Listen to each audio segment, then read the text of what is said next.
നമസ്തേ.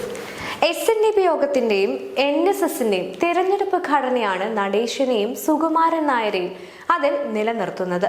വളരെ സിമ്പിളായി പറഞ്ഞാൽ ഇവർ രണ്ടുപേരും തിരഞ്ഞെടുക്കുന്ന പ്രതിനിധികളാണ് ഇവരെയും തിരഞ്ഞെടുക്കുന്നത്. വിദ്യ കൊണ്ടും സംസ്കാരം കൊണ്ടും സ്വത്വബോധം കൊണ്ടും മാന്യരായിരുന്ന ഒരു കൂട്ടം നേതാക്കൾ യോഗത്തിനും NSSനും ഇതൊന്നും ഒരു ബാധ്യത അല്ലായിരുന്നില്ല താനും.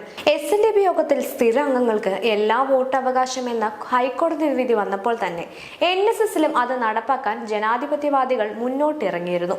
അത് സംബന്ധിച്ച കേസുകൾ നിലവിലുണ്ടെന്നാണ് വിശ്വാസം. എന്നാൽ കേന്ദ്ര സർക്കാരുകൾ ഇത് തടയാൻ അരയും തലയും മുറുക്കി ഇറങ്ങിയതാണ് പിന്നീടുണ്ടായ കാഴ്ച.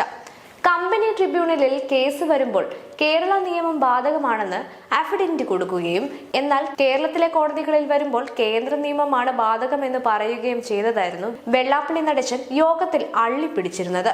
രജിസ്ട്രേഷൻ IG മുന്നിൽ പിണറായി സർക്കാരും ഹൈക്കോടതിയിൽ വന്ന കേസിൽ മോദി സർക്കാരും നടേശനെ സഹായിച്ചപ്പോൾ കേസിന്റെ വിശാലതയിലേക്ക് പോകാതെ സാങ്കേതികത്വത്തിന്റെ അടിസ്ഥാനത്തിലാണ് ജസ്റ്റിസ് ദേവൻ രാമചന്ദ്രൻ നേതൃത്വത്തിലുള്ള ഡിവിഷൻ ബെഞ്ച് യോഗത്തിൽ ജനാധിപത്യം വേണ്ട എന്ന തീരുമാനത്തിലെത്തിയത്.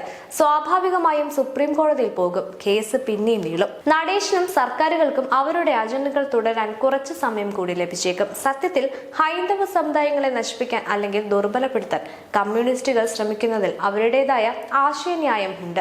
ഹിന്ദു ഉദാഹരണം പറയുന്ന ഈ BJP എന്തിനാണ് SNDP യോഗത്തെ നശിപ്പിക്കാൻ കൂട്ടുനിൽക്കുന്നത് എന്ന കാര്യം മാത്രം മനസ്സിലാകുന്നില്ല.